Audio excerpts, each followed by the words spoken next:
Shalom, selamat malam. Halo Pastor Tony.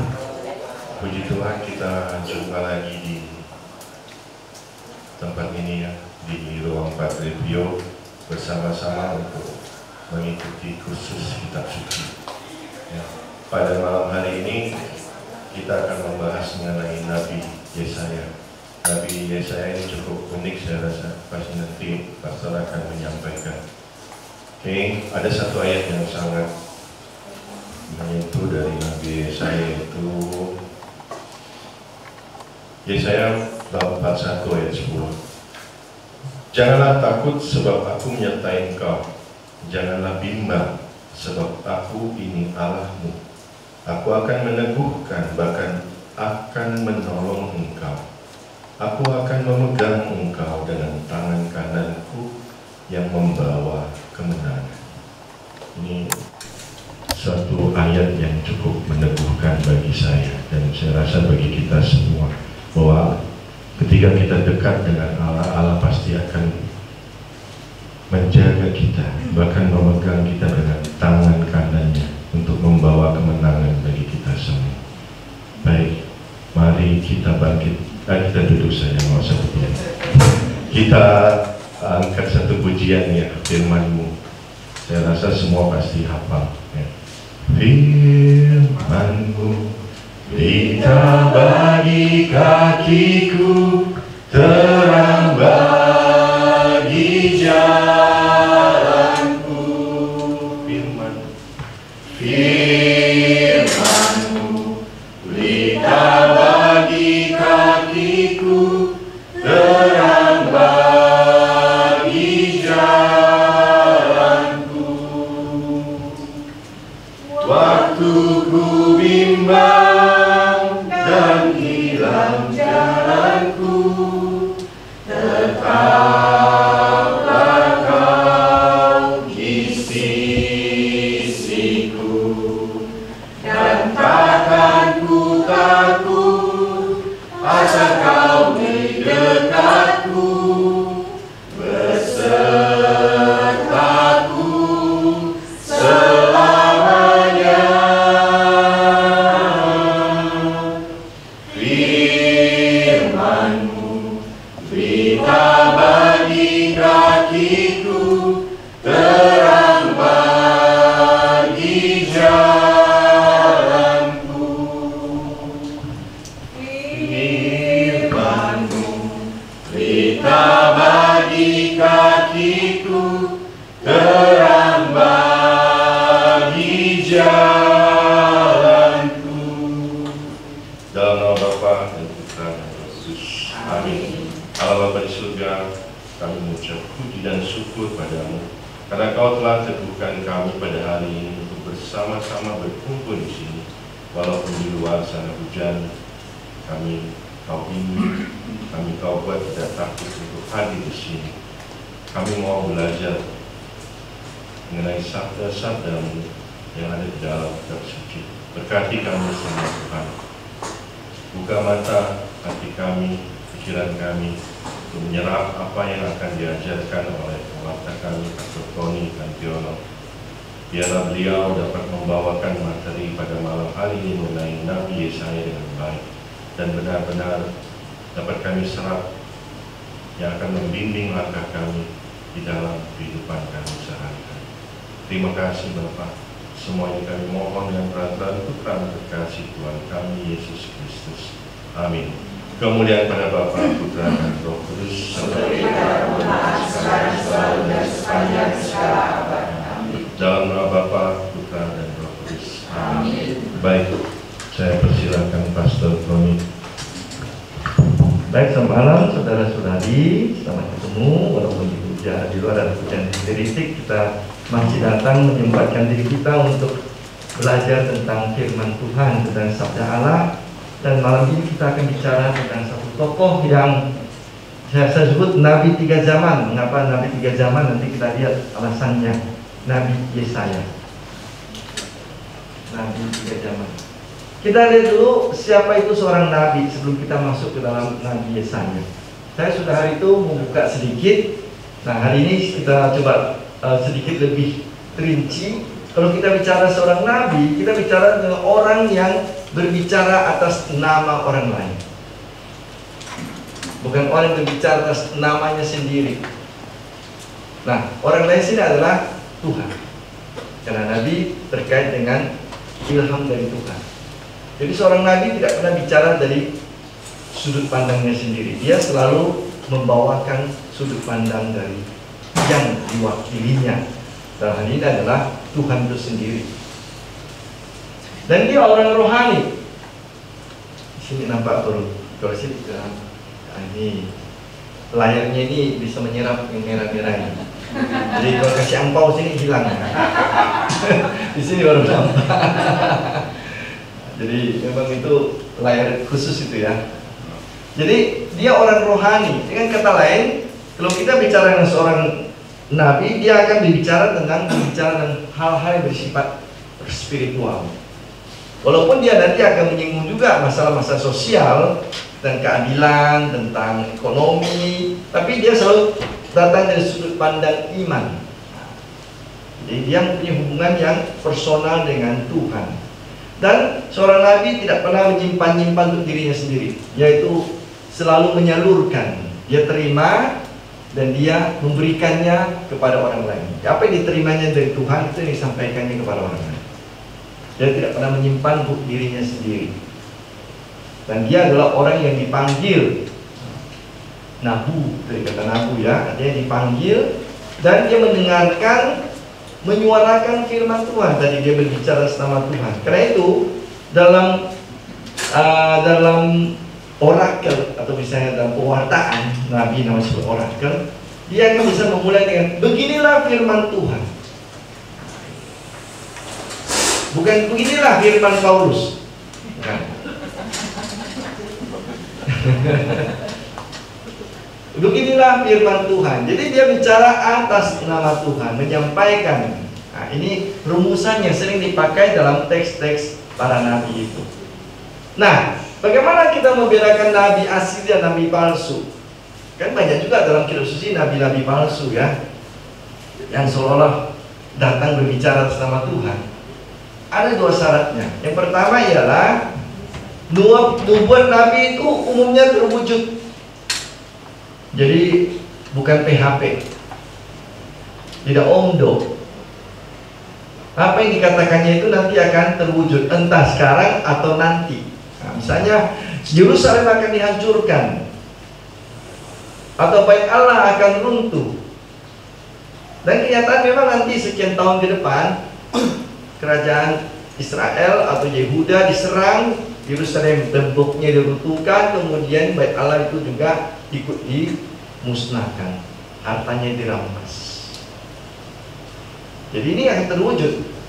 Itu pertama. Jadi nubuatan dari nabi itu nubuatan dari kata nabi, jadi pewartaan nabi, dia akan terwujud.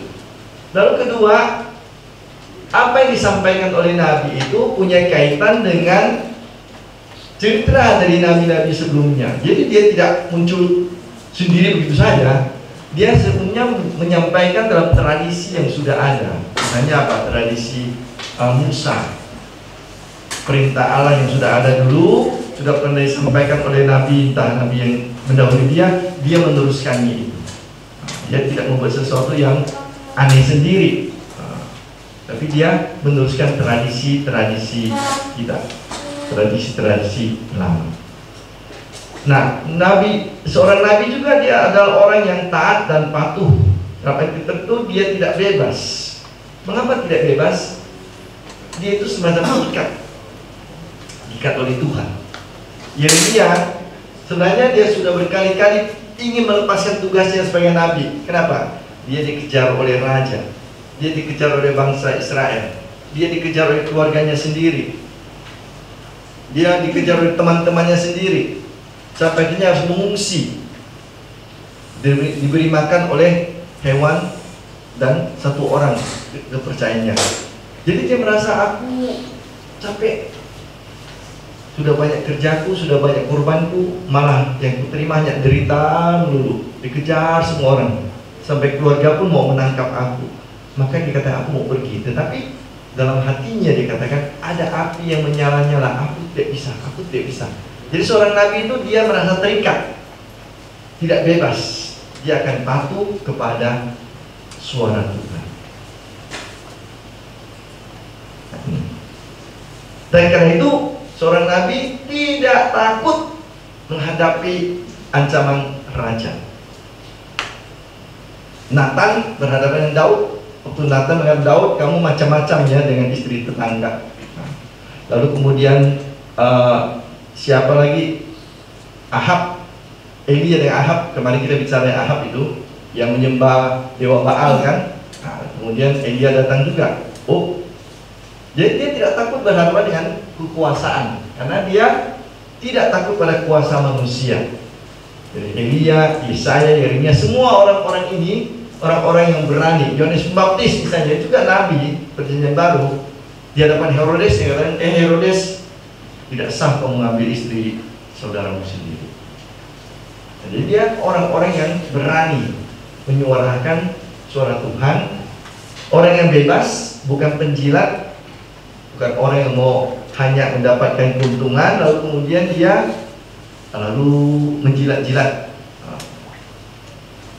Jadi sekarang banyak orang mulai menjilat-jilat siapa yang menang, gitu kan? Ini bukan itu.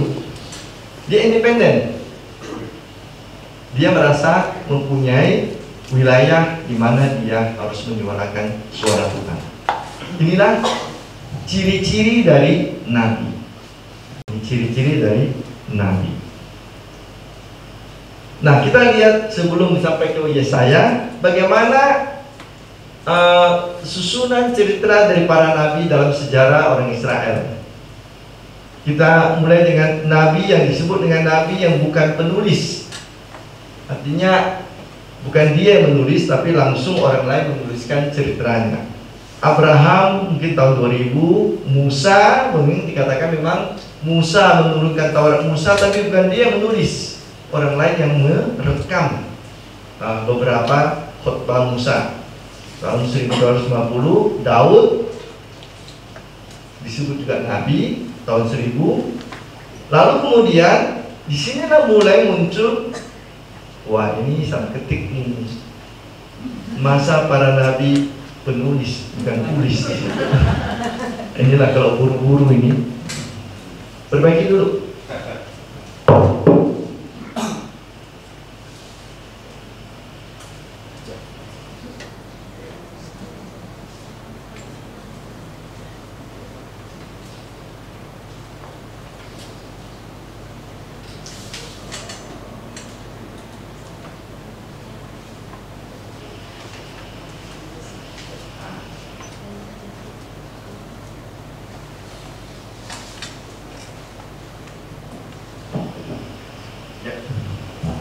Kan lebih enak membacanya.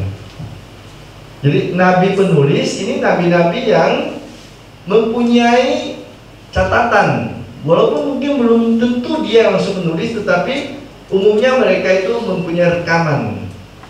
Nah, kita mulai dengan zaman Kerajaan Utara tahun 700-an. Ya, jadi di tahun 700-an sebelum Masehi. Siapa nabi-nabi penulis ini? Pada zaman Kerajaan Assyria sedang berkuasa, Yesaya, dan yang ditulis adalah bab 1 sampai dengan 39. Hosea, Amos, Mika. Ini sebelah utara. Lalu di sebelah selatan muncul Nahum, Habakuk, Zebanya, Yeremia, Yeskil. Pada saat itu Assyria sudah kalah, Babilonia sudah menang, maka kerajaan selatan dihancurkan. Di sini kerajaan utara dihancurkan tahun 722, sini 85-87 sebelum Masehi, dan orang-orang Israel dibawa ke pembuangan di Babilonia. Nah, tahun 587 sinilah muncul nabi-nabi ini. Pada zaman sebelum dan menjelang pembuangan. Nah, setelah pembuangan, di sini juga masih bekerja. Setelah pembuangan, orang-orang Israel kemudian dibebaskan oleh orang Persia, Raja Cyrus atau Koresh. Kalau sini Nebukadnezar, di sini Raja Cyrus atau Koresh. Mereka menang dan orang-orang Israel dikembalikan ke orang-orang Yehuda ke Yerusalem tahun 537. Di sini muncullah bagian dari Yesaya 40 sampai dengan 66. Kemudian Nabi Obadjah, Hagai, Zakaria, Maleaki, Yoel dan Yunus. Jadi kalau kita lihat zaman para nabi itu beda-beda. Ini zaman Nabi Utara, kerajaan Utara. Ini kerajaan Selatan sebelum kehancuran. Ini sesudah pembuangan Babilonia. Dan mereka kembali ke Israel setelah Raja Persia mengalahkan Babilonia. Jadi kita lihat tahun-tahunnya ini kira-kira di sini. Ini skema para nabi. Dan kita lihat yang kita bicarakan itu di sini. Dan mengapa terpisah? Nah, ini kerja kita malam ini untuk melihat mengapa terpisah Yesaya itu 1:39, 40, 66. Ini bab ya, bab 1 sampai 39, bab 40 sampai 66. Sebelum kita lihat bagaimana para nabi berbicara. Jadi tidak sama nada yang disampaikan oleh para nabi. Mereka memakai gaya sastra. Itu biasanya cara mengungkapkan pembicaraannya. Ada yang orakel, ada yang bersifat ajakan, ada yang bersifat kutukan, ada yang bersifat mengadu. Ini komplain istilahnya ini. Ini komplain. Ini ada nyanyian, ada yang bersifat pengakuan iman, ada yang bergambarkan simbolisme. Apa maksudnya? Kita lihat pelan-pelan. Orakel berarti ini adalah warta Tuhan yang disampaikan melalui mulut para nabi. Jadi pada saat orakel, nabi menyampaikan suara Tuhan. Jadi pernyataan agung yang diwartakan atas nama Tuhan. Bisa untuk manusia sendiri, pribadi, bisa untuk bangsa. Jadi bisa ditujukan kepada manusia, misalnya kepada raja tertentu, atau kepada orang Israel sebagai bangsa. Nah, ini jadi orakel bisa bersifat individu atau kelompok. Nah, mengenai isinya itu bisa berupa hukuman, artinya Allah menyampaikan ancaman hukuman kalau bangsanya tidak mau bertobat, tetapi juga bisa menyampaikan keselamatan yang akan dijanjikan kalau mereka mau bertobat. Jadi mengenai alamat ada individu dan kelompok, mengenai isi muatannya bisa bersifat orakel hukuman, bisa bersifat keselamatan. Kalau kita mau melihat orakel hukuman, contohnya ya Amos. Ini Amos 1:6-8. Coba lihat. Siapa yang bawa kitab suci? Nah ini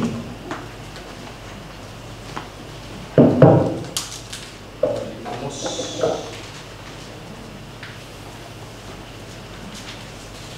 Lebih kecil ya Amos. Iya. Bab 1 ayat 6 sampai dengan 8.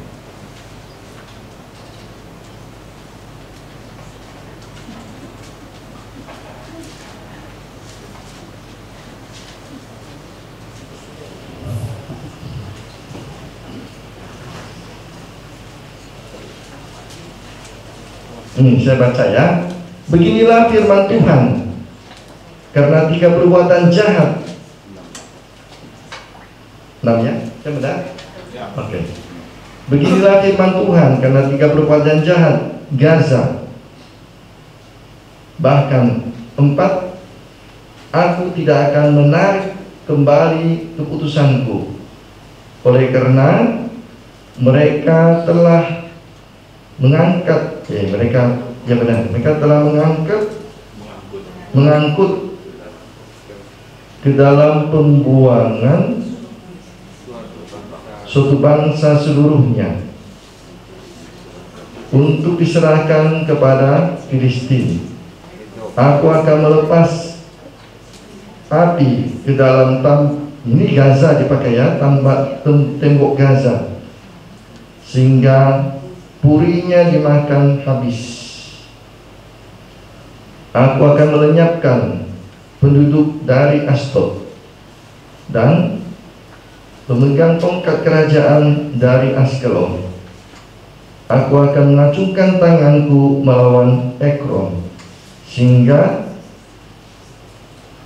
binasalah sisa-sisa orang Filistin, firman Tuhan Allah. Nah, ini adalah orakel hukuman. Gaza, Asdod, Askelon, termasuk juga Filistin. Ini daerah yang sekarang menjadi masalah, yang sedang berperang. Ini daerah yang disebut ini tepi laut itu. Kalau kita lihat daerah Israel yang dekat dengan Mesir, di atasnya itulah daerah jalur Gaza namanya itu. Itulah kota-kota yang pas disebut sekarang ini. Ada Asdod di situ, Askelon, Filistin. Nama daerah itu memang Filistea aslinya. Daerah itu dulu namanya Filistea. Ya, kata Filistin dari nama daerah tersebut Filistea, termasuk Gaza. Jadi ini orakel hukuman. Kalau orakel keselamatan, nah kita lihat Yesaya 41 8:13 41 8:13. Ada yang mau membacakan? Silakan.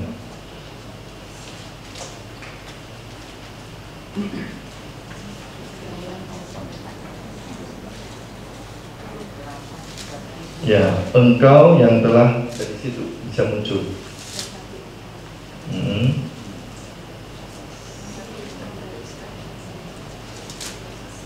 Ayat 8 di sini. Ya, 8-13. Silakan ayat 8 mulai bacakan kalau ada yang mau. Tetapi engkau hai Israel. Itu ayat 7, 8. Hah? Berarti, oh ya, saya salah lihat. Saya pikir ayat 7 itu. Baik, tetapi engkau hai Israel hambaku, hai Yakub yang telah kupilih, keturunan Abraham yang kukasihi. Engkau yang telah kuambil dari ujung-ujung bumi, dan yang telah kupanggil dari penjuru-penjurunya. Aku berkata kepadamu, engkau hambaku. Aku telah memilih engkau dan tidak menolak engkau. Janganlah takut, sebab aku menyertai engkau. Janganlah bimbang, sebab aku ini Allahmu. Aku akan meneguhkan, bahkan akan menolong engkau. Aku akan memegang engkau dengan tangan kananku yang membawa kemenangan. Sesungguhnya semua orang yang bangkit amarahnya terhadap engkau akan mendapat malu dan kena noda. Orang-orang yang membantah engkau akan seperti tidak ada dan akan binasa. Engkau akan mencari orang-orang yang berkelahi dengan engkau, tetapi tidak akan menemui mereka. Orang-orang yang berperang melawan engkau akan seperti tidak ada dan hampa. Sebab aku ini Tuhan Allahmu, memegang tangan kananmu dan berkata kepadamu, janganlah takut, akulah yang menolong engkau. Nah, kita lihat nadanya sangat berbeda kan ini. Ini nada bersifat memberikan pengharapan, meneguhkan, menjanjikan. Aku menolong engkau, musuh-musuhmu tidak ada lagi. Kalau mau cari, tidak ada lagi. Mereka semua sudah musnah. Sebab aku yang memegang tangan kananmu. Nah, ini orakel keselamatan, contoh. Nah, ada lagi suara Nabi yang bersifat mengajak. Mengajak itu apa? Supaya mereka itu yakin.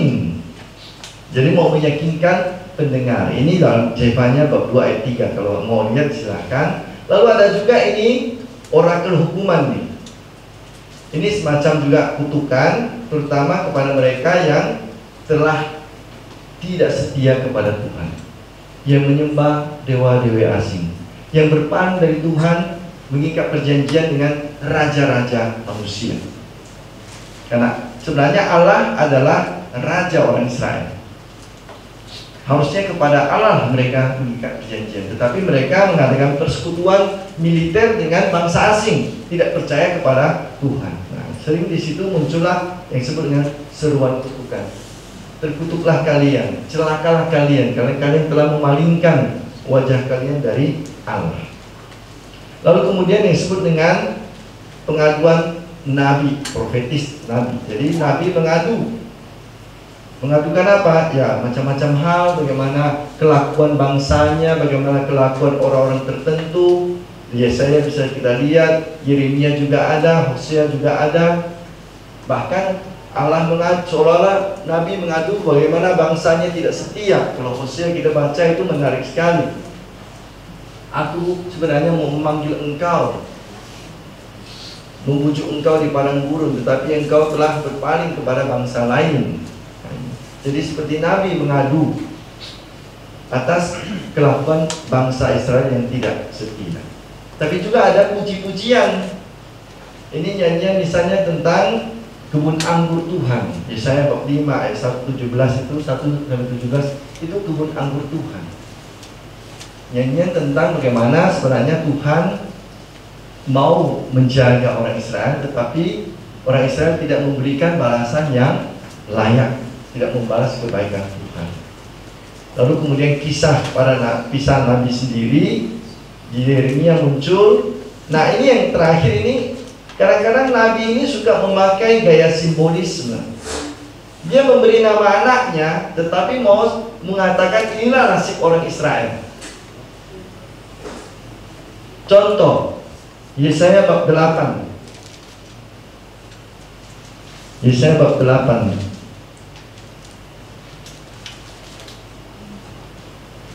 Ini contoh bagaimana Nabi suka pakai nama, memakai istilah nama, tetapi sebenarnya mau menggambarkan tanda. Nah, ini dia.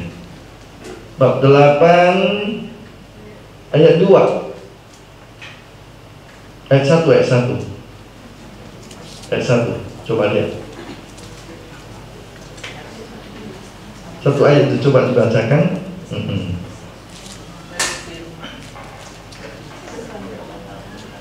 Nah, silakan. Ada yang mau bacakan? Tidak panjang kok, satu ayat saja. Berfirmanlah Tuhan kepadaku, ambillah sebuah batu tulis besar dan tuliskanlah di atasnya dengan tulisan biasa, Maher Shalal.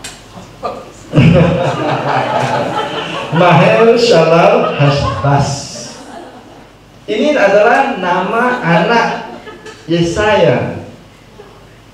Namanya Maher Shalal Hasbas.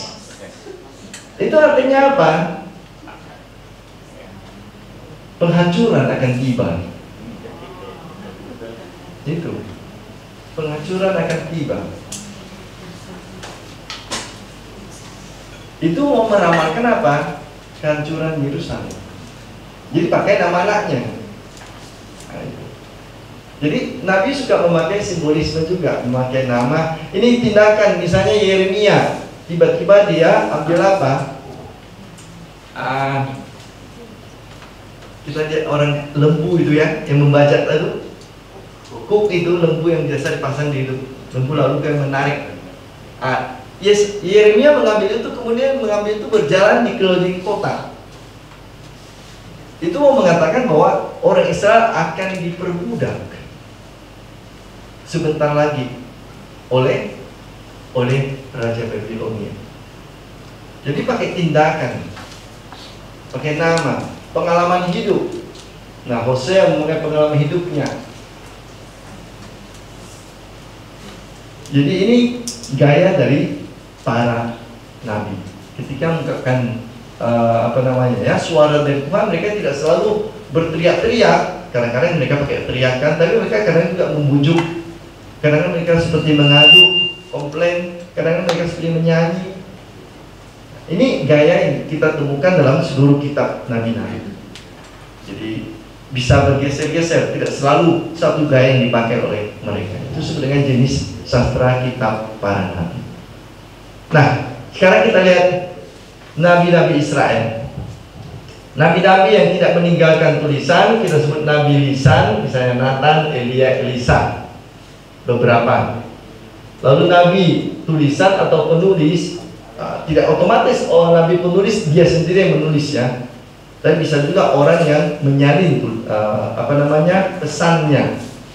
Nah, ini adalah Yesaya, Yeremia, Yesaya, Daniel, dan 12 nabi kecil dari Amos sampai dengan Habakuk. Tinggal dia saja namanya di daftar kitab suci kita ini. Saya juga tidak selalu hafal nih, saking banyaknya nih.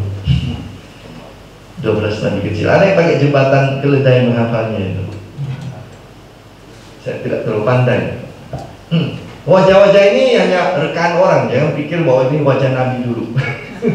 Kita tidak tahu, dulu tidak ada foto, tidak ada juga yang menggambar-gambar dulu. Jadi ini hanya rekan-rekan wajah orang, terserah. Kita tidak tahu benarkah wajahnya ini. Hanya dikatakan maksudnya di sini ada sekian banyak nabi di Israel. Nah, sekarang kita lihat Yesaya malam ini. Yang saya sebut dengan nabi 3 zaman. Kenapa nabi 3 zaman? Karena sebenarnya penulis asli. Oh, dekat speaker ya. Saya jauh sedikit ya. Di sini aja deh. Karena sebenarnya yang sungguh-sungguh bernama Yesaya hanya orang pertama yang menulis bab 1 sampai dengan 39.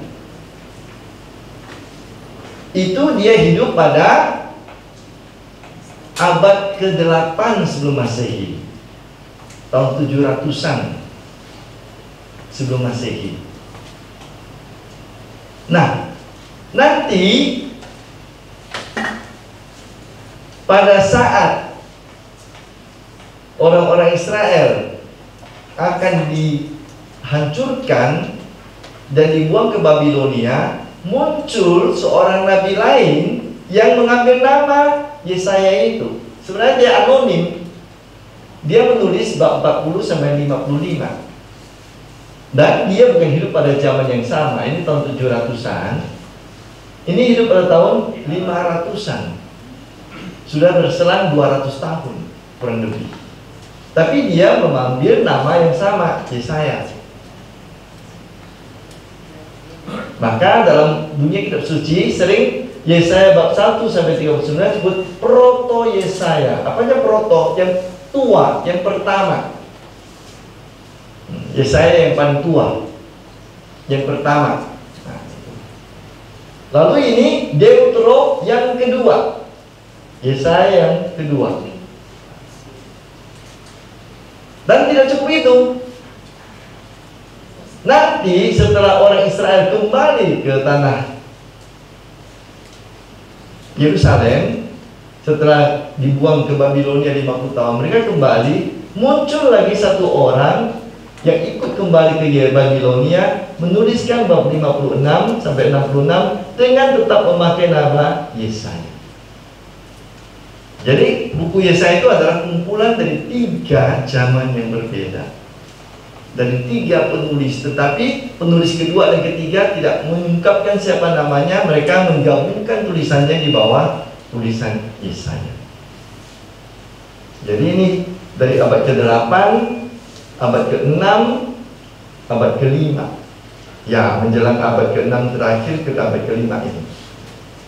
Jadi kalau kita lihat berarti ada sekitar 300 tahun buku ini digabung menjadi satu buku dengan satu nama yang sama, Yesaya. Memang orang-orang dulu itu beda dari orang kita sekarang. Orang dulu itu tidak penting nama penulisnya, yang penting pesannya sampai. Jadi mereka itu sering mengambil nama orang terkenal.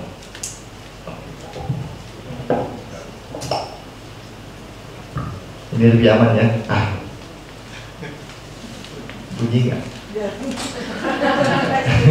Ini bisa jalan, ini bisa jalan, itu tidak bisa jalan. Itu terlalu PK. Jadi orang-orang dulu itu bukan nama dia yang penting harus dikenal, tapi isinya yang harus sampai ke depan kepada orang. Jadi karena itu mereka tidak jarang menempatkan tulisannya itu di bawah nama orang lain yang sudah lebih dahulu dikenal. Untuk mereka itu lebih penting pesan sampai, bukan siapa saya. Orang kita sekarang terbalik. Tulisan orang lain kita ambil lalu kita tulis nama kita. Nah, ini yang disebut dengan dalam istilah kitab suci namanya pseudoepigrafa. Pseudo artinya seolah-olah atau palsu tanda petik. Epigrafa tulisan. Jadi tulisan yang seolah-olah ditulis oleh nama yang tadi. Nah, Yesaya atau sebut saja, ada cukup banyak tulisan yang seperti itu dalam kitab suci, ditempatkan di bawah nama orang yang sudah lebih dulu dikenal. Misalnya kebijaksanaan Salomo. Walaupun buku itu namanya Kebijaksanaan Salomo, itu bukan ditulis Salomo. Kenapa?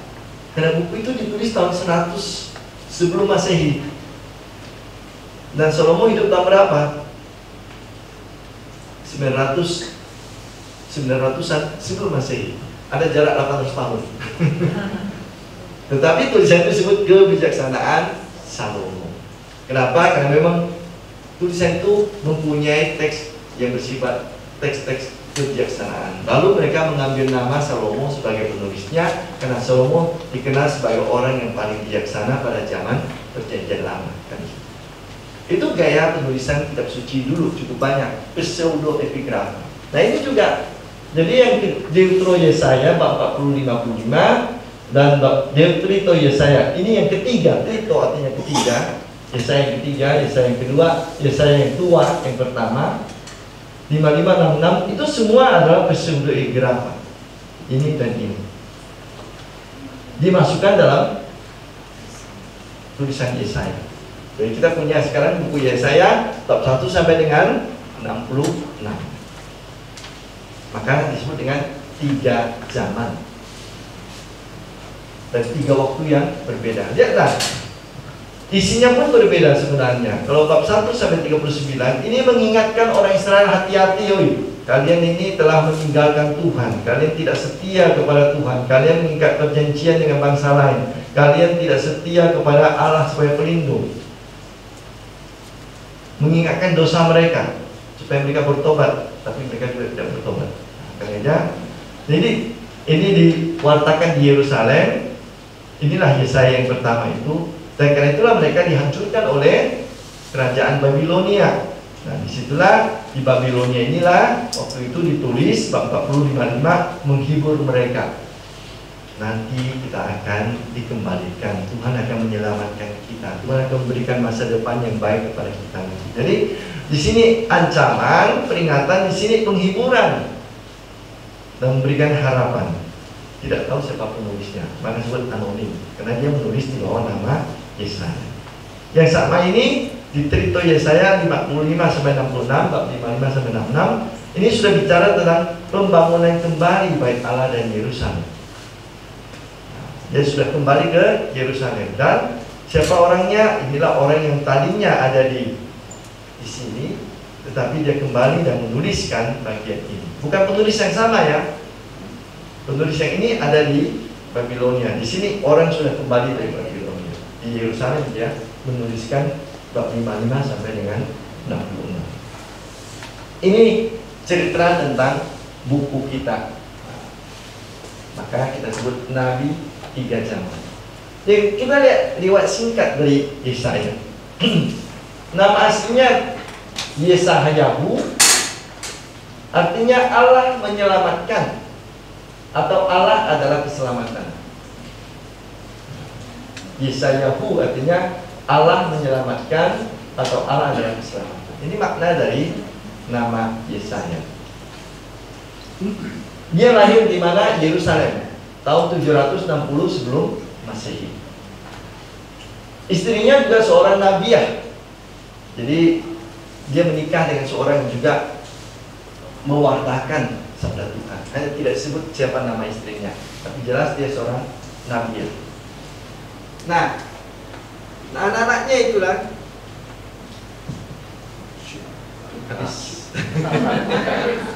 habis harus siap-siap. Oke. Nah, anak-anak ini yang diberinya nama dengan nama simbolis tadi. Ya. Satu namanya Shear-Yashub. Ini nggak bunyi juga ya. Halo. Oh, mungkin di sini. Jadi satu namanya Shear-Yashub. Ini adalah janji keselamatan. Sisa yang akan kembali. Artinya apa? Orang Israel akan dibuang ke tanah pembuangan, tapi nanti akan ada sisa yang akan kembali ke Israel. Jadi anaknya itu mempunyai makna. Sementara ini Maher Shalal Hasbaz, penjarahan mendekat, penghancuran siap menanti. Itu peringatan kepada orang-orang Israel, kalian telah meninggalkan Tuhan. Sebentar lagi kota kita akan dijarah.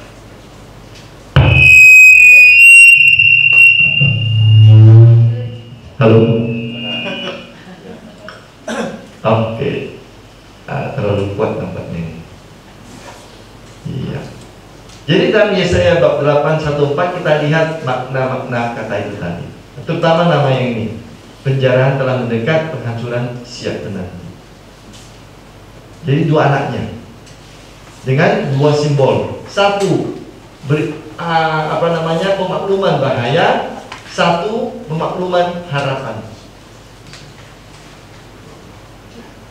Dan Yesaya bekerja selama 40 tahun di daerah selatan, daerah Yerusalem, dan melayani dalam 4 zaman raja yang berbeda. Uzia, Yotam, Ahaz, Hizkia.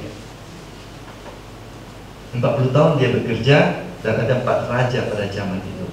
Dari Uzia, Yotam, Ahaz, Hizkia. Saya sangka kita ingat teks Yesaya 7:14 yang terkenal itu. Ada yang masih ingat 7:14? Jangan lihat dulu. Jangan intip dulu. Apa kira-kira yang terkenal itu 7:14? Itu semacam orakel keselamatan.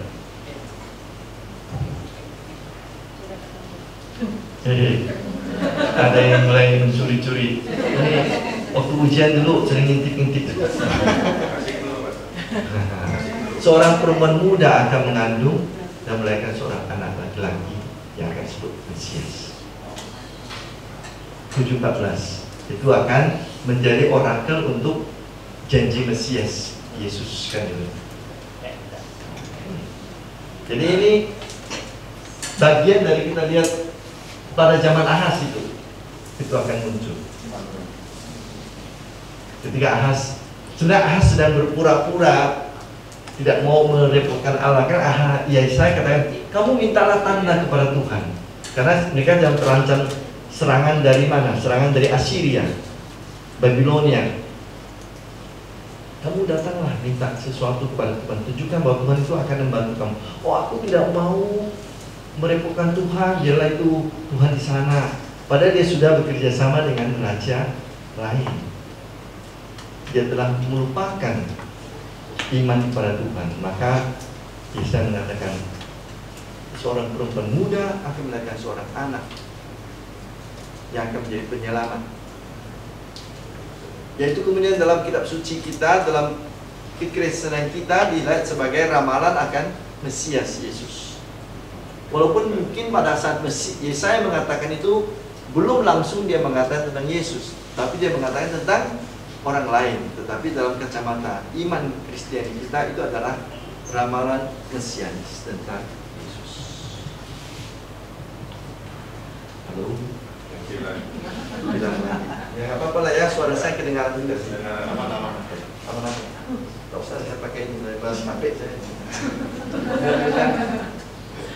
Iya, lebih enak juga tangan saya bebas. Baik. Nah, Sekarang kita coba lihat beberapa hal yang menarik dari Yesaya. Saya tidak akan membuat kita membaca semua teks, tetapi poin-poin teologi apa yang ada dalam kitab Yesaya yang 66 bab itu. Ada 4 atau 5 poin yang cukup penting yang bisa kita pelajari. Yang pertama ialah Allah itu adalah Allah yang agung dan kudus.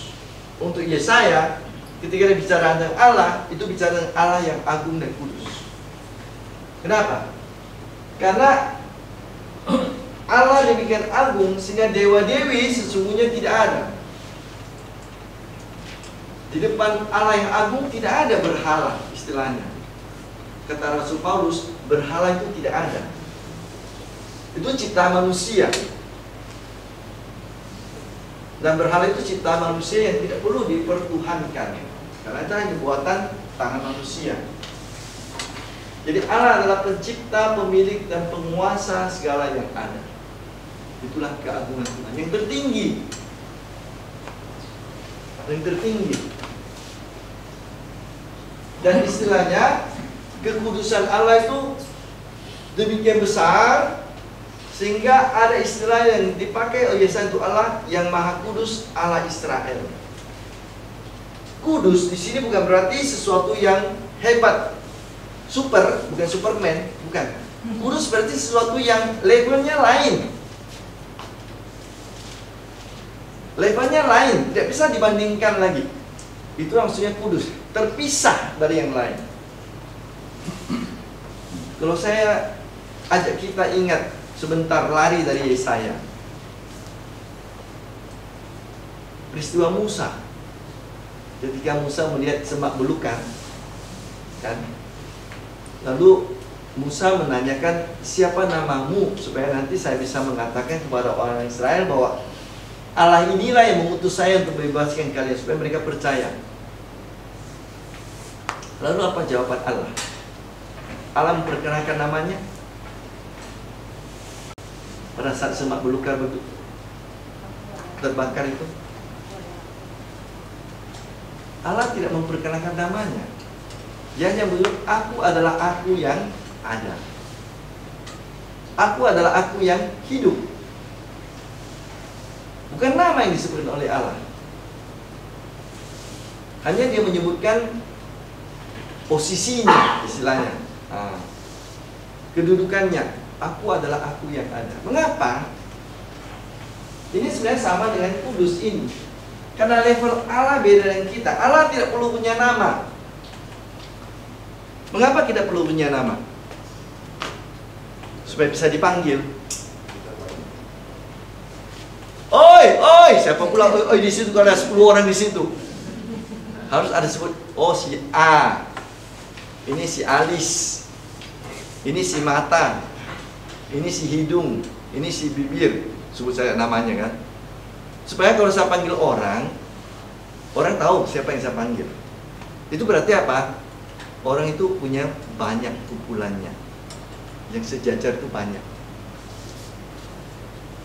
Kita punya nama supaya kita bisa dibedakan dari orang-orang yang sama dengan kita yang begitu banyak. Allah tidak punya yang sama dengan dia. Jadi dia tidak perlu punya nama. Makanya dia katakan, aku adalah aku yang ada. Aku adalah aku yang hidup. Karena dari dia semuanya ada. Dari dia semua hidup itu datang. Nah, ini yang sama dengan kudus. Dia itu levelnya lain. Bukan level manusia. Itulah maksudnya kudus. Terpisah. Bukan kudus dalam arti bahwa tidak ada dosa, bukan itu maksudnya di sini. Tapi dia sungguh-sungguh levelnya itu tidak sama dengan level manusia. Dia adalah pencipta dan kita semua adalah ciptaan. Dan Allah tak perlu disebut namanya, karena memang kita tidak berhak menyebut nama Allah sebenarnya kan. Kita bisa memanggil nama orang, kenapa?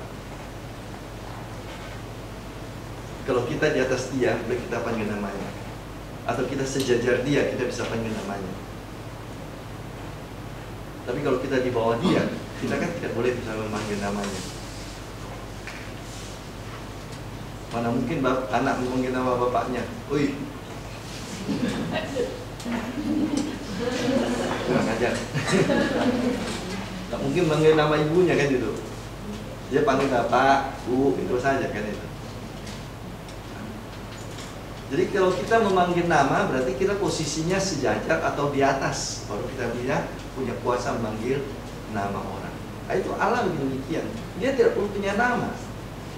Dia berbeda dengan kita dan tidak ada orang yang sejajar apalagi di atas dia yang bisa berhak memanggil nama Allah.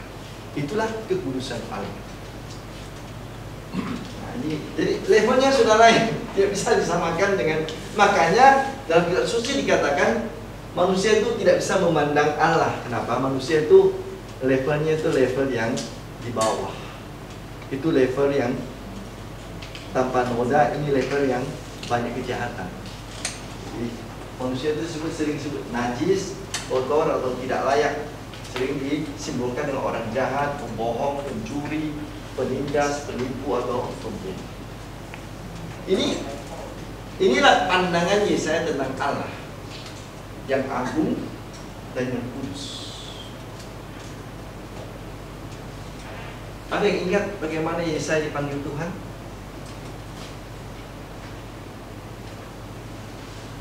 Coba lihat Yesaya bab 6.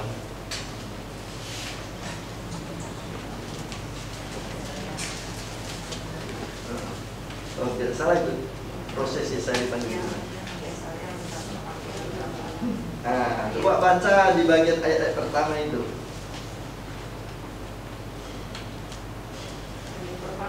Ayat-ayat pertama.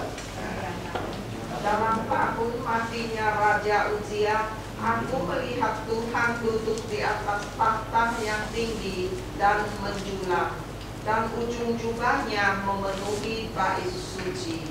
Para serafim berdiri di sebelah atasnya, masing-masing mempunyai 6 sayap. 2 sayap dipakai untuk menutupi muka mereka, 2 sayap dipakai untuk menutupi kaki mereka, dan 2 sayap dipakai untuk melayang-layang. Dan mereka berseru seorang kepada seorang, katanya, Kudus, kudus, kuduslah Tuhan semesta alam. Seluruh bumi penuh kemuliaan-Nya. Terus, maka bergoyanglah alas ambang pintu disebabkan suara orang yang berseru itu, dan rumah itu pun penuhlah dengan asap. Lalu kataku, celakalah aku binasa, sebab aku ini seorang yang najis bibir, dan aku tinggal di tengah-tengah bangsa yang najis bibir.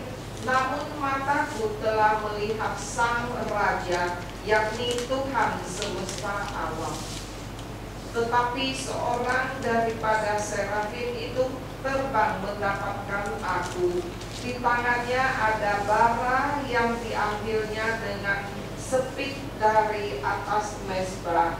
Ia menyentuhkannya kepada mulutku serta berkata, lihat, ini telah menyentuh bibirmu, maka kesalahanmu telah dihapus dan dosamu telah diampuni. Baik, terima kasih. Lihat, Yesaya dipanggil ketika melihat penglihatan di bait suci Allah turun, dikelilingi oleh para kerubin, para malaikat yang mempunyai 6 sayap. 2 sayap penutup mata, begini kira-kira ya. 2 sayap penutup kaki, dan 2 sayap terbang. Padahal kita selama ini gambar mereka hanya 2 sayap ya. Dia 6 sayap ini. Jadi beda-beda gambaran tentang malaikat itu. Ada yang salibnya besar, ada yang sayapnya kecil seperti malaikat kecil yang sipu pipi itu. Gaya orang gambarkan dengan malaikat besar. Tapi yang mau dikatakan gini, saya sadar sebagai manusia dia itu orang yang tidak layak. Dan kalau melihat Tuhan sebenarnya layak mati. Satu-satunya orang yang bisa bicara dengan Tuhan muka dengan muka hanya Musa. Dalam sejarah kitab suci kita tahu bahwa hanya Musa yang bisa bicara dengan Tuhan muka dengan muka Dan ketika dia selesai bicara dengan Tuhan, mukanya begitu terang sehingga orang lain tidak sanggup melihat mukanya. Harus akhirnya pakai tirai. Dia menutup mukanya supaya orang lain bisa bicara dengan dia. Dan itu tanda bahwa manusia itu memang tidak layak berhadapan dengan Tuhan yang kudus itu. Dan karena dia disucikan dengan bara api dari bait Allah. Mulutnya yang mempunyai mungkin kekurangan, kenajisan, disucikan oleh api dari bait Allah. Itulah gambar dari simbol kekudusan Allah dalam Yesaya. Allah itu agung dan kudus. Yang kedua, Tuhan mempunyai rencana. Dalam kitab Yesaya, satu pihak menghukum, di lain pihak menyelamatkan. Menghukum karena apa? Karena dosa manusia. Tapi Allah tidak pernah mau menghancurkan manusia, maka selalu ada pintu baru. Tidak ada keselamatan, ada pengharapan. Jadi ini adalah ide teologi yang kedua tentang rencana Tuhan, penghukuman dan penyelamatan. Mengapa menghukum? Karena dia adalah Tuhan di atas segala-galanya, tetapi manusia bersikap sombong. Manusia merasa dirinya Tuhan, merasa dirinya bisa menentukan apa saja untuk hidupnya. Nah, ini kan cerita kesombongan manusia mulai dari Adam dan Hawa.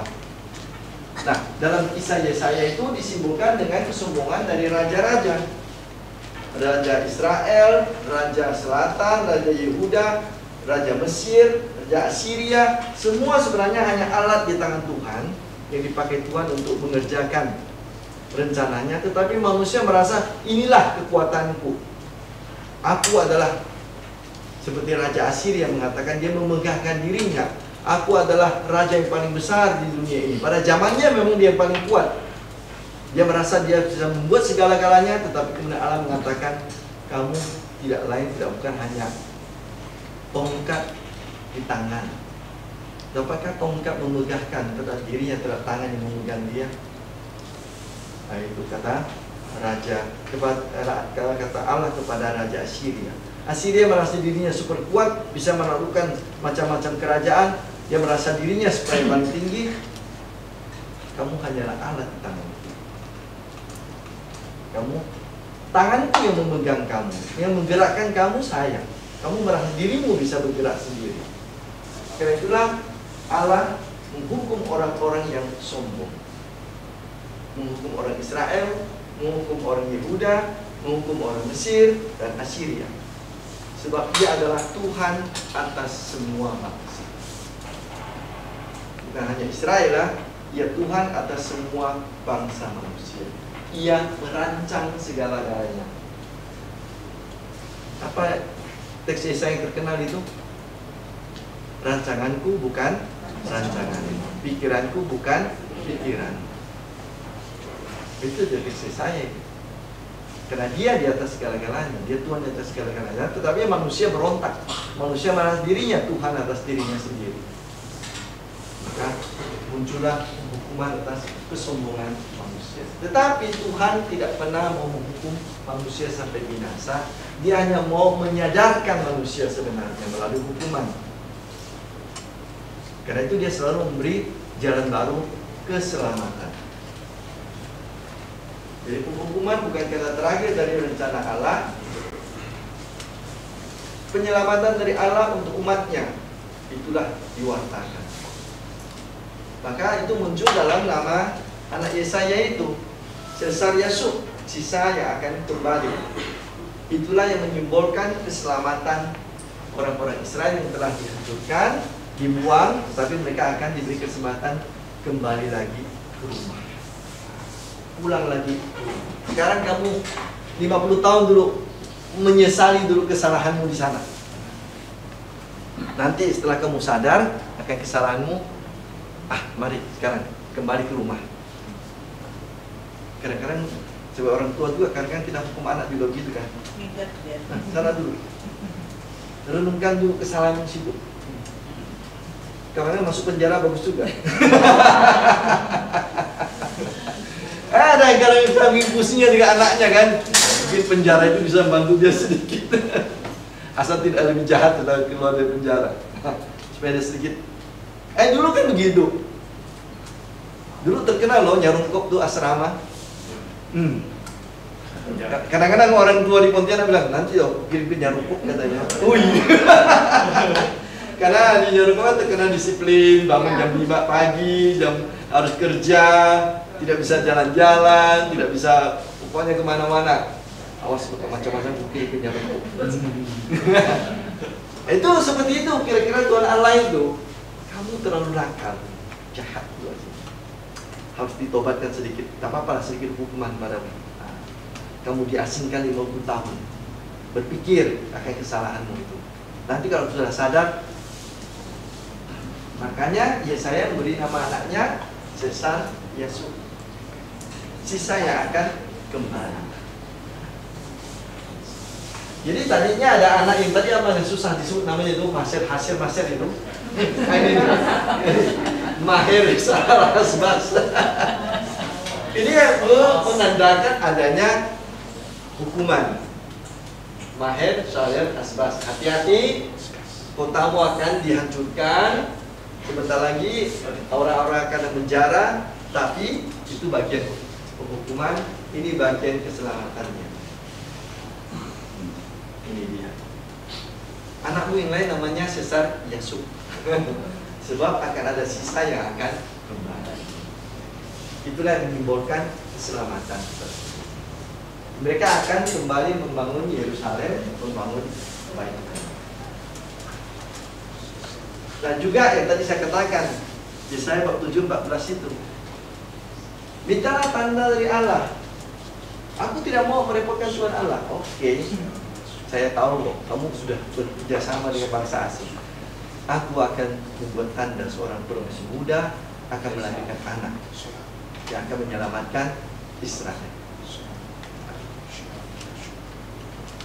Jadi ini tanda dari Allah, tanda keselamatan. Jadi Yerusalem tidak akan benar-benar dihancurkan. Umat baru akan datang, iman juga akan diperbarui. Kenapa? Dasar dari keselamatan ialah Allah selalu setia pada janjinya. Allah tidak pernah mengingkari janjinya. Ketika Allah mengatakan, aku mau menciptakan dan menyelamatkan engkau, itulah janji yang akan dipegang oleh Allah terus. Dia tidak pernah akan mengingkari janji itu. Manusia bisa lupa, tapi dia tidak pernah ingkar janji. Jadi itulah dasar dari keselamatan. Bukan ayat Yesaya ya, seluruh kitab suci. Allah adalah Allah yang selalu setia pada janjinya untuk mencintai, menyelamatkan manusia. Allah rindu umatnya hidup selamat dan bahagia. Itu keinginan Tuhan. Jadi Allah tidak pernah merencanakan menghancurkan. Karena itu ketika air bah muncul, toh akhirnya ada pelangi kan, Nuh bisa menyelamatkan sebagian dari manusia, dan Allah mengatakan, aku tidak pernah akan menghancurkan manusia. Maka dia buat pelangi sebagai tanda. Ketika hujan turun, ada muncul pelangi, oh Allah ingat janjinya, dia tidak akan menghancurkan manusia. Inilah yang disebut dalam Yesaya sebagai teologi penyelamatan. Allah yang kudus, yang agung adalah Allah yang mendidik manusia tetapi juga menyelamatkan manusia. Lalu dari pihak manusia, ini dosa dan kesalahan manusia itu apa? Dalam pihak diri manusia muncul istilah pemberontakan. Yesaya sering memakai kata pemberontakan atau memberontak. Kata kuncinya itu muncul di Yesaya awal dan Yesaya akhir. Coba perhatikan. Kata itu muncul di bagian awal, di bagian akhir. Ini pihak manusia. Kalau pihak Allah menyelamatkan, pihak manusia lari dari Allah.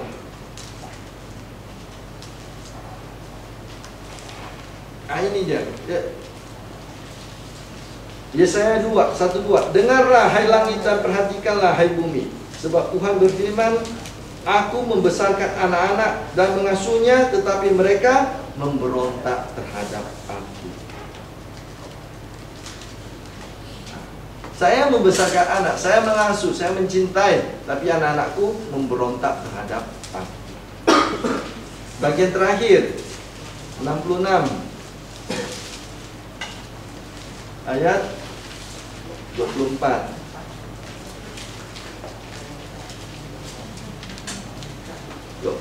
Ini ayat terakhir. Mereka akan keluar dan akan memandangi bangkai orang-orang yang telah memberontak terhadapku. Di situ ulat-ulatnya tidak akan mati dan apinya tidak akan padam, maka semuanya akan menjadi kengerian bagi segala yang hidup. Jadi itulah dosa manusia, memberontak terhadap Tuhan, menolak Tuhan, menolak Allah sebagai Tuhan yang kudus, Tuhan sebagai penguasa sejarah, Tuhan yang memegang rencana ilahi atas manusia, supaya manusia damai sejahtera.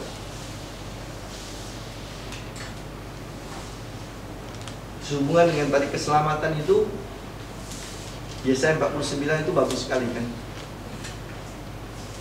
lagunya itu. Saya pernah nyanyikan di sini lagu itu. Yesaya 49 itu. Pak Budi masih ingat? I will never forget you, my people. I have kept you in the palm of my hand. I will never forget you. I will not leave you orphan. I will never forget my own. Does a mother forget her baby? Or a woman, the child within her womb? Yes, even if this forget, yet even if this forget, I will never forget my own. Yesaya 49 ayat, coba lihat 14 buktinya. Ya. Nah, itu. Iya. Itu boleh nyanyikan lagu kor. Judulnya apa? Judul.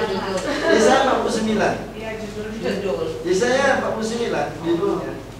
Yesaya 49. Iya. Kalian lihat YouTube, buka YouTube, pasti ada lagu itu. Kalau kalian kurang suka warna suara saya, buka YouTube. Terlalu rendah, jangan terlalu rendah. Saya terlalu rendah. Kami suka suara rendah. Oh gitu.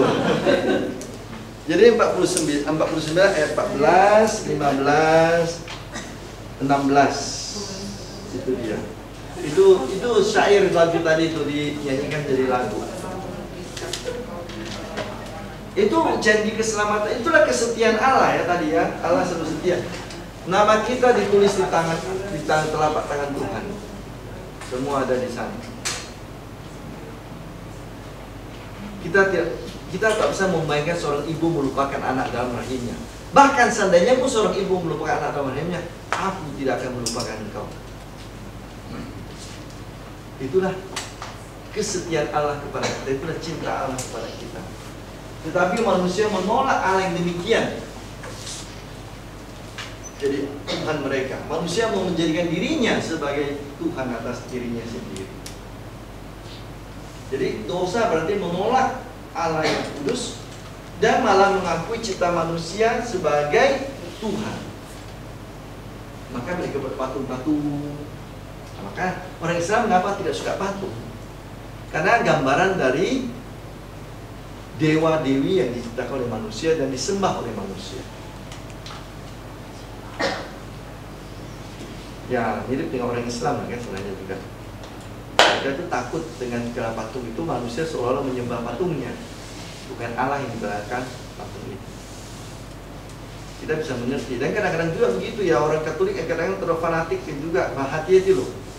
Bukan patung Maria itu yang punya kuasa gitu, tapi Bunda Maria yang diwakili dalam wujud fisik patung yang buat kita bisa dibantu untuk menghadirkan sosok Maria itu. Bukan patung Maria itu sebenarnya.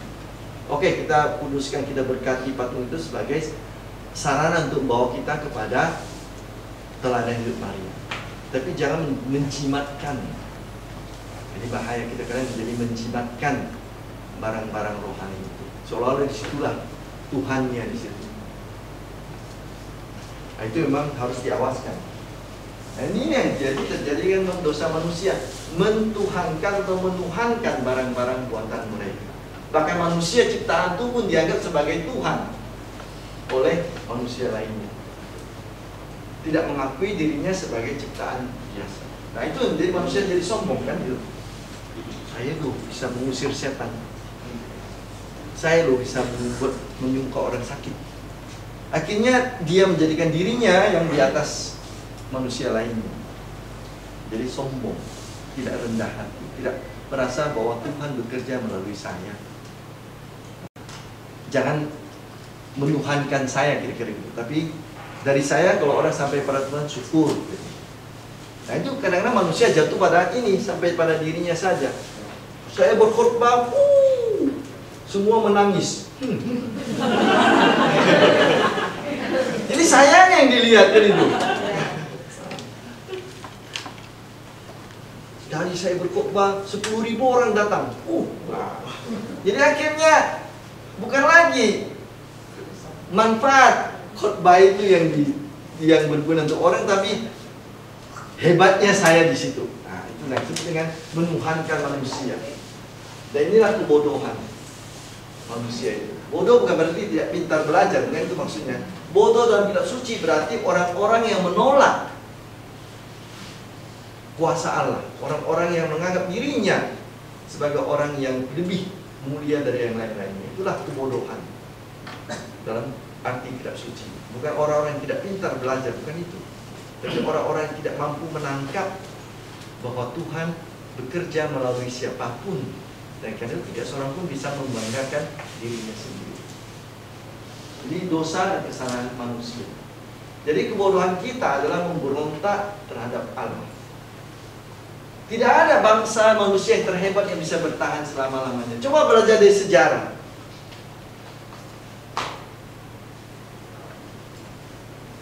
Tidak ada bangsa di dunia yang bisa bertahan selama-lamanya. Tiongkok berapa kali dijajah bangsa Manchu, Mongol. Mesir hebat dulu, sekarang jadi apa dia?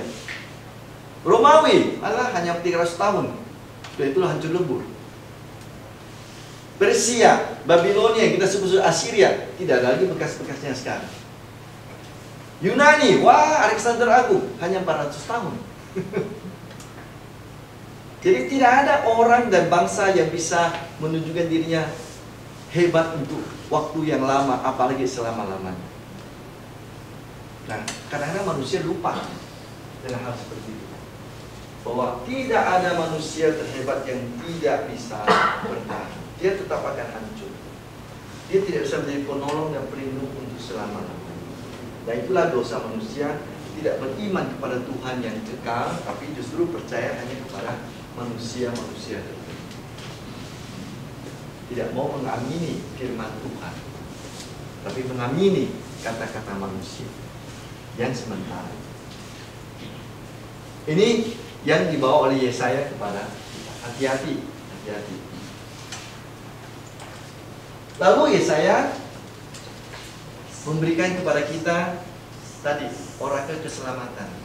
Di balik segala penderitaan, segala kesulitan, kehancuran, akan ada keselamatan. Maka janji mesianis, janji akan datangnya seorang Mesias.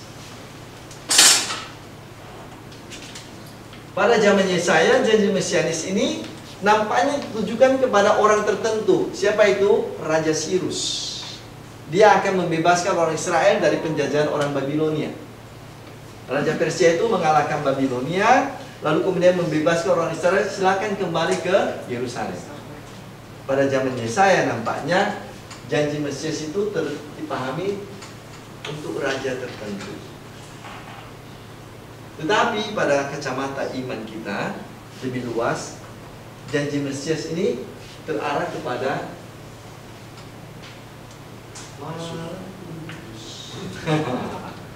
Jadi Mesias dari umat yang ideal, yakni Immanuel, Raja Damai yang meraja, Yesus Kristus. Yang bukan hanya menjadi penguasa, tapi orang yang mau menderita untuk umatnya, yang lahir untuk disalibkan nanti. Inilah Mesias yang sesungguhnya, yang kita lihat dari janji Mesias di Yesaya, terutama bab 7 ayat 14 sampai dengan 17. Dan kedatangan Mesias yang ini tidak hanya dirasakan oleh bangsa Israel.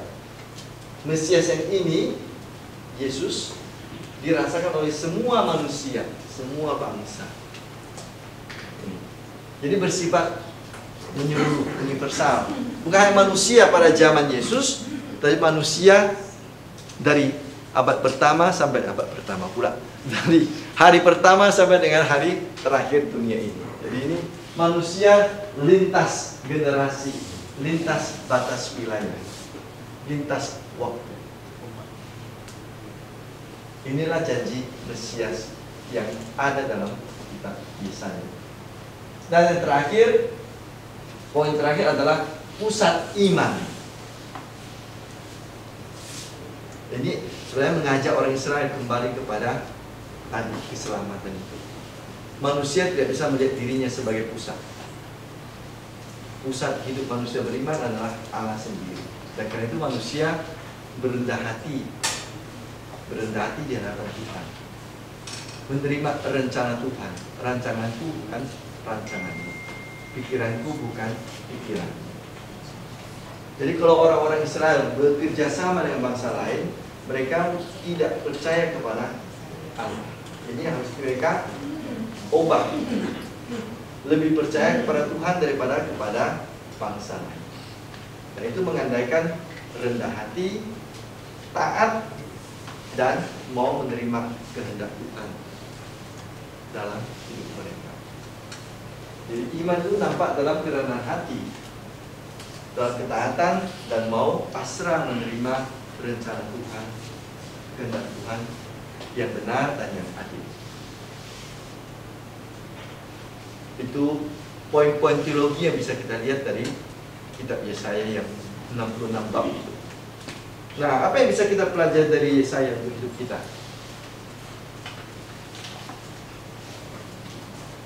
Satu, dia ini mempunyai kemantapan dalam menerima tugas. Siapa yang akan kuutus? Apa jawab Yesaya? Inilah aku, utuslah aku. Cap. Cap itu kan juga pakai itu istilahnya kan. Inilah aku, utuslah aku. Jadi ambil dari Yesaya itu, bab 6 itu, kursus evangelisasi pribadi. Belum kan? Ikut. Ini teman kelas saya ya. Dari SMP sampai sekarang. Jadi dia mempunyai ketaatan, tetapi yang ketaatan memang mantap. Decisif kata orang Inggris ya, decisif. Artinya dia tidak maju mundur. Ya, tapi mundur tidak. Ya, sekali iya, iya gitu. Nah, jadi memang ketaatan yang mantap. Kedua, dia terbuka terhadap panggilan Tuhan. Kita tidak tahu apa latar belakang Yesaya. Nampaknya dia mempunyai latar belakang kehidupan di Bait Allah, karena dia dipanggil di Bait Allah. Mungkin punya punya latar belakang imam, keluarga imam. Tapi ketika Tuhan manggil dia keluar dari imamnya menjadi nabi, dia berani. Kenapa berani? Kenapa itu sesuatu hal yang baik? Kalau kamu jadi imam di Bait Allah itu kamu hidup dalam zona aman. Zona aman artinya apa? Kehidupanmu itu teratur, kolekte ada, persembahan selalu datang dari umat kan gitu, stipendium jelas, makanan tersedia, minuman terjamin, pakaian semua. Itu artinya zona aman sebagai imam di Bait Allah. Kamu nabi, itu ancaman bahaya banyak. Seperti tadi dia harus menghadapi raja kan itu. Dia mengecam raja, mengecam orang-orang berkuasa. Jadi dia terbuka untuk suatu perubahan hidup. Panggilan Allah yang masih mempunyai kemungkinan-kemungkinan yang tidak diketahui. Ke depan nanti bagaimana seorang nabi, belum tahu. Dan dari sejarahnya, umumnya tidak ada nabi yang hidupnya nyaman. Dalam sejarah Israel tidak ada nabi yang hidupnya nyaman, menghadapi banyak bahaya. Tetapi dia terbuka. Jadi keterbukaan untuk menghadapi sesuatu yang baru, meninggalkan zona aman. Yang ketiga, berani. Nah, itu sejalan dengan ini tadi. Setelah mengatakan inilah aku, utuslah aku, ia berani menanggung risiko dari ketaatan tersebut. Mengecam raja-raja, dia pergi juga. Ahaz dia kecam, Yotam dia kecam. Dan Hizkia tidak, karena Hizkia agak baik. Ini raja yang kemarin kita belajari, raja yang baik, setia. Tetapi Ahaz itu masuk raja yang tidak setia, jadi raja yang jahat. Lalu dia menjadi orang yang bukan hanya berpikir yang negatif. Di balik pesannya yang keras, selalu ada nada pengharapan, membuka jalan bagi orang yang kita hadapi kesulitan, tapi masih ada di belakangnya hal-hal yang baik. Seperti tadi dikatakan ada ancaman bahaya, tapi juga ada janji keselamatan. Jadi dia jalan ini. Dan yang terakhir ialah dia sangat menekankan, Yesaya selalu menekankan pusat dari seluruh hidup manusia untuk orang Israel adalah Allah, bukan manusia, bukan orang berpangkat, bukan orang berkuasa, tetapi Allah adalah pusat dari iman orang yang percaya kepada Tuhan, orang yang beriman.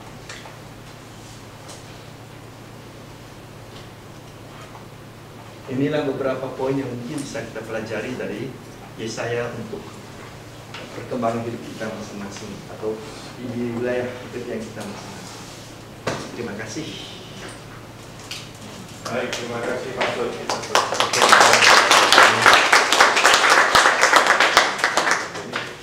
Belajar dari Yesaya ini ada 6 poin penting. Saya rasa ini juga bisa kita terapkan di dalam kehidupan kita, karena memang kita sendiri sebagai pengikut Yesus pastilah berpusat pada Kristus dan pada Yesus itu sendiri. Terima kasih Pak Tony. Bolehkah ada sesi?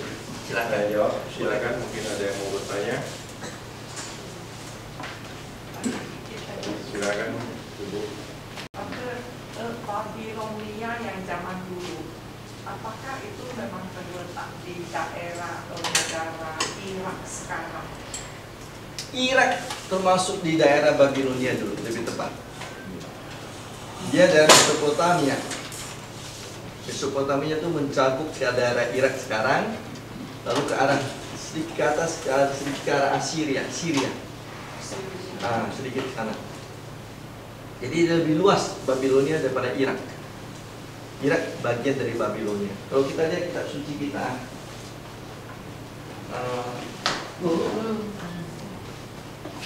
lihat di belakang, petanya itu, peta di belakang.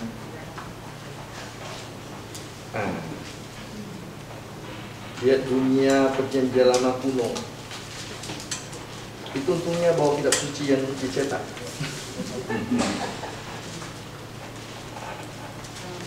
Ini dunia zaman purba. Ada lihat dunia zaman purba? Ini daerah ini Babilonia. Ini ya. Ini kira-kira di sini. Jadi lebih luas dari Irak. Ya, ini Babilonia dulu. Jadi bagian seperempat lah kita sebut dari sudut kanan bawah itu. Ini. Jadi Irak sekarang hanya di sini kan, dia lebih besar.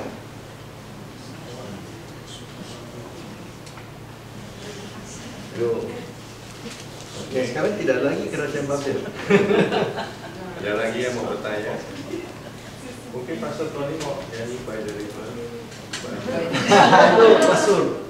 Saya River of Babylon, there we said song. Harus dibuka untuk tuh. Untuk. Pastor William. Oh itu ya. Itu memang lagu untuk mengingat, ini Mazmur 70 berapa ya, saya lupa. Itu memang dinyanyikan oleh mereka yang sedang diasingkan di tepi sungai Babel. Kami duduk menangis apabila teringatkan Sion. Bagaimana mungkin kami menyanyikan lagu Tuhan di tanah asing. Itu memang lagu itu mencerminkan situasi suasana batin orang-orang Israel yang sedang dibuang di tanah Babilonia. Maka muncullah Mazmur itu.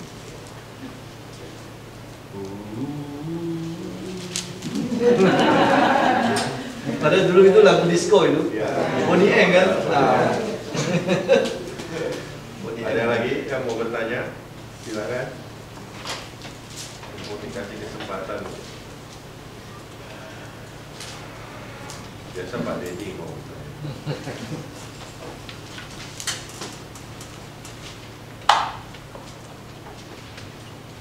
Pastor,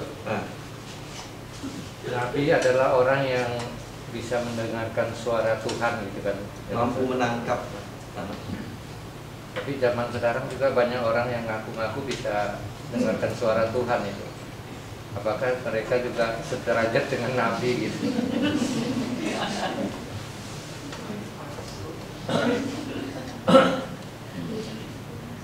Nih,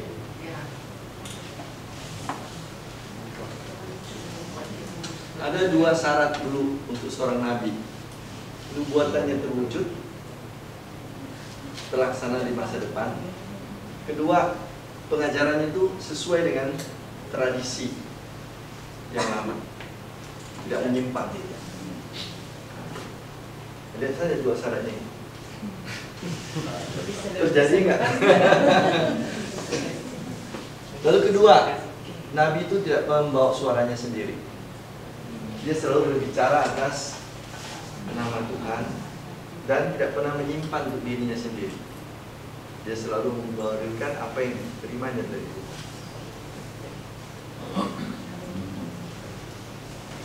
Pak Deddy mau teruskan. Hah? Inilah firman Dedi. Terima kasih Pak Deddy. Ada lagi silakan. Yang muda-muda di belakang mau bertanya.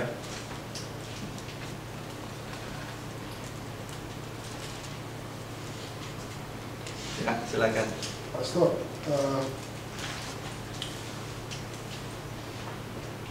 tadi yang sebut serafim, kerubim, itu kan termasuk golongan malaikat. Ya, ada berbagai jenis malaikat. Ya, saya juga dapat maksudnya ada 9 sebetulnya. Sehingga saya kan pertemuan kita yang lalu di tengah sesi ini masuk juga betul bahwa malaikat itu kan roh. Roh murni. Dalam teologi Katolik kita itu roh murni. Ya.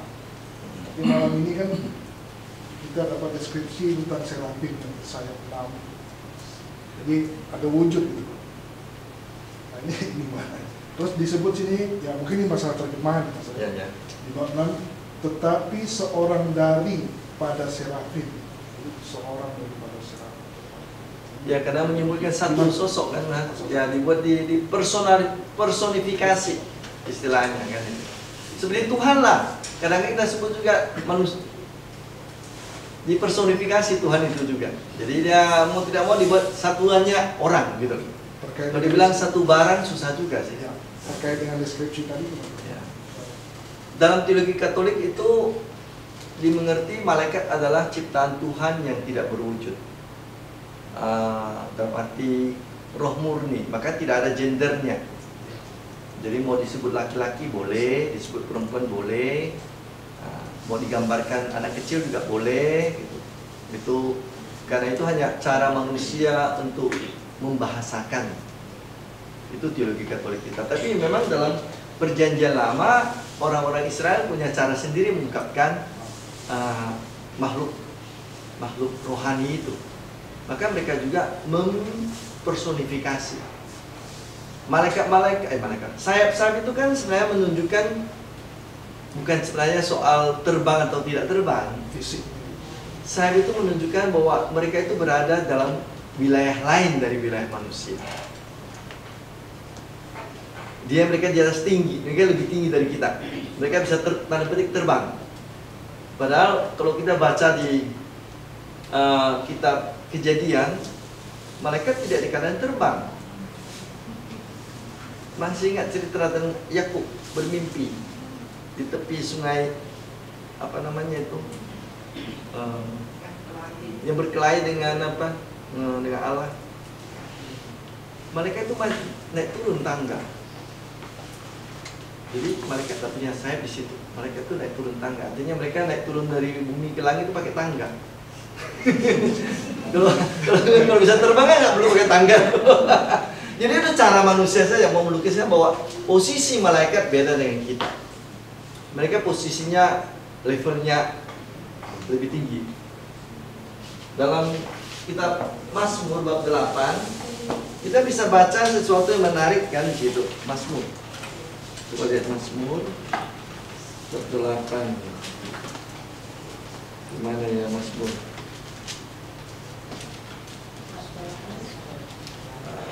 Oke, 8 ya. Ini dia Mazmur.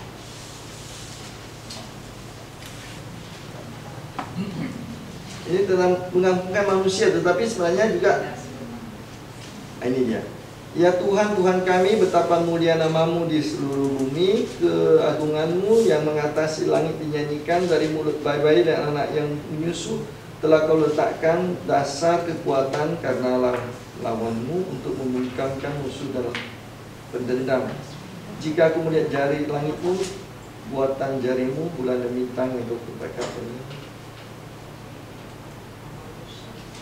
sehingga engkau mengingatkan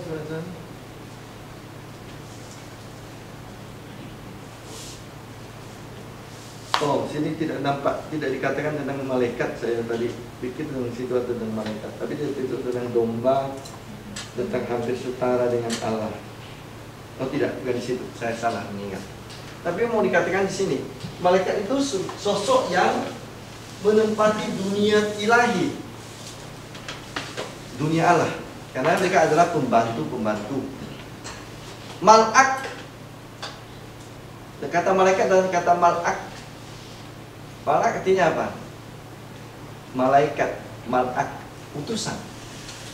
Jadi mereka adalah orang-orang, bukan orang-orang, makhluk-makhluk yang diutus oleh Allah untuk mengerjakan sesuatu pekerjaan. Nah, jadi malaikat pelindung kita, masing-masing kita punya satu malaikat pelindung. Kelihatan di belakang tuh. Bagi mata yang punya bisa melihat tuh, malaikat pelindungnya. Besar atau kecil itu beda-beda orang. Tiap orang katanya punya malaikat pelindungnya. Lalu ada malaikat yang punya nama yang khusus, misalnya Gabriel, Rafael, Mikael. Masih ada 4 lagi. Ada 7 malaikat yang punya nama ya. Yang kita sering adalah, kita tahu ada 3 malaikat agung. Tapi ada 7, ada 4 yang lain. Saya lupa. Ada yang namanya lagi Azael atau apa, Azriel. Ada berapa nama lagi di situ. Dan mereka itu orang yang diutus secara khusus dengan tugas tertentu. Jadi malaikat adalah orang makhluk-makhluk yang diciptakan dengan tugas-tugas tertentu dari Tuhan, diutus oleh Tuhan. Gitu. Kata mereka. Karena itu mereka dikatakan mempunyai sayap, bukan berarti memang artinya punya sungguh-sungguh sayap, tapi mereka punya posisi yang tinggi. Karena sayap berarti orang yang bisa terbang, benda yang bisa terbang, dan terbang berarti di atas kita. Itu lebih pada posisi kodrat. Kalau dalam Ibrani 1 ayat 7 dan tentang malaikat-malaikat ia berkata, yang membuat malaikat-malaikatnya menjadi badai dan pelayan-pelayannya menjadi nyala. Berarti memang malaikat itu tidak ada. Ya. Maka teologi Katolik itu mengajarkan malaikat itu tidak berwujud, makhluk rohani. Kalau orang tua Yesaya ada. Namanya Amos. Yesaya bin Amos, tapi bukan Amos Nabi. Ya, nama Amos kan nama biasa. Sama dengan nama Paulus. Nama Maria. Coba kita susi nama Maria, Maria Magdalena, Maria ibu Yakobus, Maria yang lain, Maria entah siapa lagi. Maria ibu Yesus kan itu. Jadi tidak, nama itu nama-nama yang biasa. Tidak ada keistimewaan. Yang istimewa adalah sifatnya. Baik, terima kasih Pastor. Mungkin Bapak Ibu masih ada lagi yang mau bertanya? Yang masih penasaran tentang Yesaya ini? Kenapa ya dijadikan ada 3 bagian dan 3 zaman? 3 zaman. Karena memang terdiri dari 3 penulis. Satu orang yang asli namanya Yesaya, 2 orang lain tidak menyebutkan namanya, hanya menempelkan tulisannya di bawah Yesaya. Kalau tidak ada, kita tutup pertemuan malam ini. Minggu depan saya pakai Nabi Yeremia. Saya selesaikan 4 nabi besar ini nanti. Yesaya, Yeremia, Yeskiel, dan Daniel. Baru masuk nanti nabi-nabi kecil. Baik, terima kasih Pastor Tony atas pengajarannya malam ini. Terima kasih Bapak Ibu semua. Kita akan berjumpa lagi minggu depan di waktu yang dan tempat yang sama. Dan sebelum kita tutup pertemuan malam ini, saya minta Bu Dini doa penutup dari tempat duduk saja di dalam panggung. Nanti mohon berkat dari Pastor. Marilah kita berdoa dalam nama Bapa dan Putra dan Roh Kudus. Amin. Ya Tuhan, kami ucapkan terima kasih kepadamu atas berkat dan rahmat-Mu yang dilimpahkan kepada kami pada malam ini, karena kami sudah diberi penjelasan pencerahan terhadap nabi besar di dalam kitab Perjanjian Lama, yaitu Nabi Yesaya. Semoga kami yang telah belajar dari pastor, kami dapat memetik kegunaan dalam pelajaran kami pada malam ini, yaitu sungguh-sungguh mengimani Engkau, dan kami akan selalu ingat akan kesetiaan Allah kepada manusia, sehingga kami juga akan belajar setia kepada Engkau dan mencintai Engkau.